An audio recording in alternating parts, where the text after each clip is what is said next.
देख रहे हैं इन डार्क राजकुमार के साथ। दोस्तों, आज की कहानी हमारे पास आई है नागपुर से। अगर आपके पास भी ऐसी ही कोई कहानियां हैं तो हमारे साथ जरूर शेयर करें। हमारे इंस्टाग्राम आईडी पर इंस्टाग्राम आईडी है network_33, जिसका लिंक नीचे डिस्क्रिप्शन बॉक्स में दिया गया है। तो चलिए बढ़ते हैं आज की कहानी की ओर। उस शाम हम सभी दोस्त मेरी ही दुकान पर बैठे एंजॉय कर रहे थे। बातों बातों में मेरे एक दोस्त ने कहा, यार मेरी बात सुनो, चलो आज सीमानरी हिल्स घूमने चलते हैं। उसके कहते ही बाकी के सभी लोग भी एकदम से मान गए। फिर क्या था, हम उसी वक्त ही सीमानरी हिल्स के लिए निकल गए। जब हम वहां पर पहुंचे तो काफी रात हो चुकी थी और घना अंधेरा भी। वैसे तो वहां पर लाइट होती है, पर उस दिन वहां पर लाइट भी नहीं थी, जिस वजह से हमें थोड़ा डर भी लग रहा था।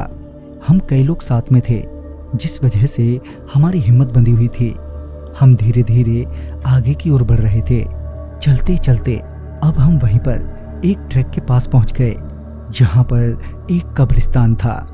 उस जगह को देखते ही हम लोग जल्दी से वहां से निकले और आगे जाकर थोड़ी राहत की सांस ले। तभी मेरे एक दोस्त ने कहा, अरे यार, हम जो कैमरा साथ लाए थे वो तो रात में कुछ फोटो खींच लो यहाँ के। अब मेरा दोस्त सभी का फोटो खींचने लगा था। तभी एक फोटो मैंने भी खिंचवाई और सबकी खींची भी। रात के वक्त फोटो खींचने में बहुत ही मजा आ रहा था कि तभी मेरे मन में उस कब्रिस्तान का ख्याल आया। तो मैंने अपने दोस्तों से कहा, अरे यारो, चलो एक दो फोटो कब्रिस्तान के यहाँ चलकर खींचते हैं। ये सुनकर मेरे सभी साथी सक पका गए। उन्हें डरता देख मैंने कहा, अरे यारो डरो मत, हम लोग अपनी फोटो दिखाएंगे कि देखो हमने वहाँ के कब्रिस्तान में फोटो खिंचवाई है। इससे हम लोगों को बता सकते हैं कि रात के वक्त कब्रिस्तान में कुछ नहीं होता। मेरे सभी दोस्त धीरे से बोले, चल भाई, नहीं मान रहा तो। तभी हमने बाइक स्टार्ट की और वापस कब्रिस्तान पहुंच गए।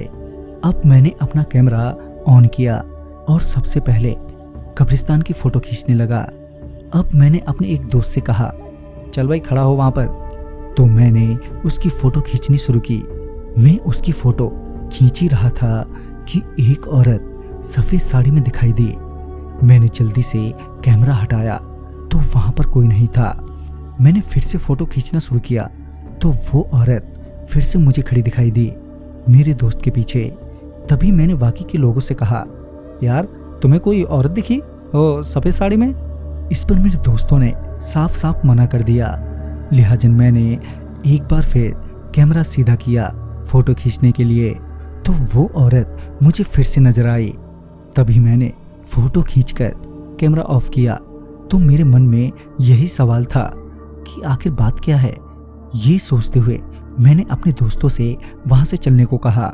हम कुछ दूर पहुंचे ही थे कि मेरे पीछे बैठा मेरा एक दोस्त जोर से चीख पड़ा। चीख सुनते ही मैंने कहा तो उसने पीछे की ओर इशारा करते हुए कहा, वो कौन है? मैं एकदम से बोला, हाँ यार, मैं उसी की तो बात कर रहा था, यही तो थी कब्रिस्तान में। ये सुनते ही हम सभी में खलबली मच गई और बुरी तरह से घबराने लगे। तभी हमने बाइक को तेज भगाया तो वो औरत पीछे पीछे आ रही थी। सब लोग घबरा रहे थे, बस वहां से जल्द निकल जाना चाहते थे। हम लोगों की बाइक की स्पीड इतनी तेज थी कि हम सभी कुछ ही देर में सीमानरी हिल्स क्रॉस कर गए और फिर वो औरत वहां से आगे नहीं बढ़ी। वहां से निकलने के बाद हम सभी ने राहत की सांस ली और सीधे घर चले आए। तो दोस्तों, इस कहानी में बस इतना ही। कहानी आपको पसंद आई हो तो लाइक शेयर करें और साथ ही हमें कमेंट बॉक्स में जरूर बताएं। तो चलिए बढ़ते हैं एक और कहानी की ओर।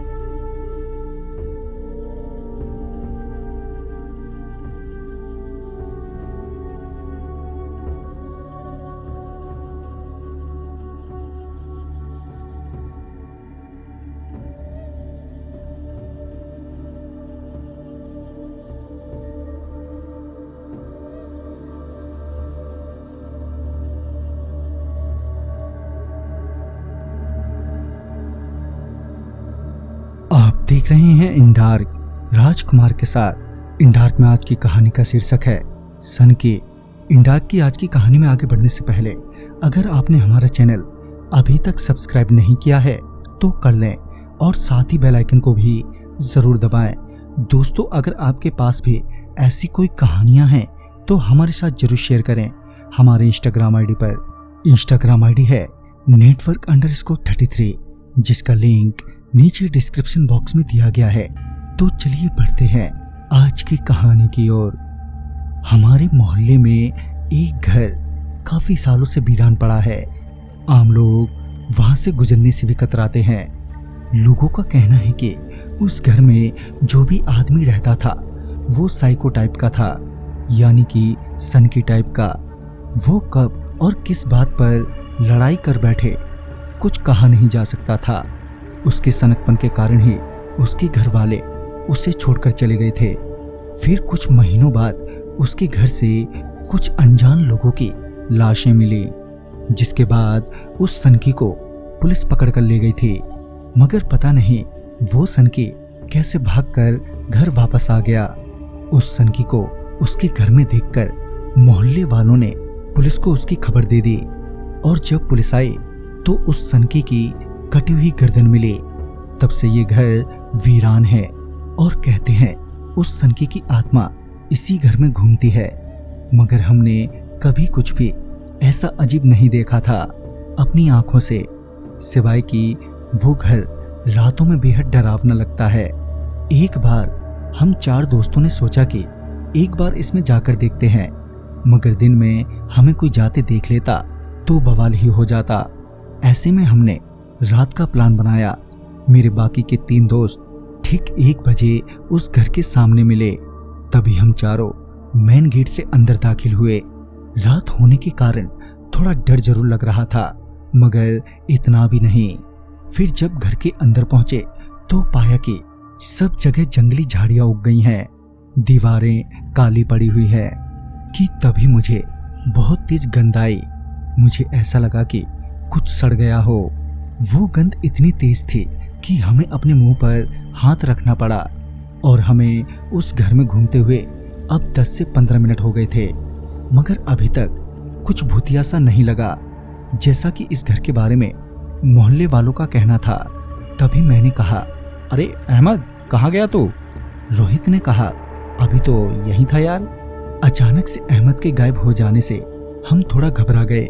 मैं थोड़ा हिम्मत दिखाते हुए बोला, यहीं कहीं होगा ना, चलो ढूंढते हैं। एक काम करो, मैं ऊपर वाले फ्लोर पर देखता हूँ और तुम बाहर जाकर देखो, कहीं डर के भाग तो नहीं गया वो। ये बोलकर मैं ऊपर चला गया। ऊपर और भी तेज गंध आ रही थी, वो भी एक कमरे से। जब मैं उस कमरे में दाखिल हुआ तो मेरी नजर अहमद पर पड़ी, जो दीवार से चिपका हुआ था। मैं चिल्लाते हुए उसके पास पहुंचा, मगर उसकी सांस बंद पड़ चुकी थी और उसका पूरा शरीर सड़ गया था। मेरे चिल्लाते ही मोंटी भी ऊपर आ गया। मोंटी भी अहमद को देखकर बेहद डर गया और बोला, चल यार, हमें यहाँ नहीं आना चाहिए था, देखना क्या हो गया। चल यहाँ से निकलते हैं अभी, नहीं तो हम दोनों भी नहीं बचेंगे। मैं अभी भी अहमद को देख ही रहा था कि इसी बीच मोंटी मुझे खींचता हुआ उस कमरे से बाहर ले आया। और जब हम मेन गेट पर पहुंचे तो हमारी आंखें ये देखकर फटी की फटी रह गई कि रोहित की गर्दन जमीन में धसी हुई है और उसकी आंखों से खून निकल रहा है। मैं और मोंटे किसी तरह चिल्लाते हुए बाहर निकले। भागते वक्त मोंटी के पैर में एक सरिया घुस गया था, मगर वो तब तक गेट के बाहर निकल चुका था।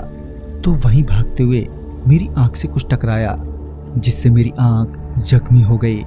मगर मैं भी तब तक गेट के बाहर आ चुका था और हमारी चीख पुकार सुनकर कुछ मोहल्ले वाले भी एकदम से आ गए और हमें वहां से ले गए। अहमद के शरीर को अगली सुबह वहां से लाया गया और रोहित का तो सिर्फ सर ही मिला। उस हादसे में मोंटी के पैर में बहुत बड़ा जख्म हो गया था, जिसका इलाज लंबे समय तक चला और वहीं मेरी आंख भी फूटते फूटते बची। तो दोस्तों, इस कहानी में बस इतना ही। कहानी आपको पसंद आई हो तो लाइक शेयर करें और साथ ही हमें कमेंट बॉक्स में जरूर बताएं। तो मैं आपका दोस्त राजकुमार जल्द ही मिलूंगा आप ही की भेजी हुई एक नई कहानी के साथ। तब तक के लिए बाय एंड टेक केयर।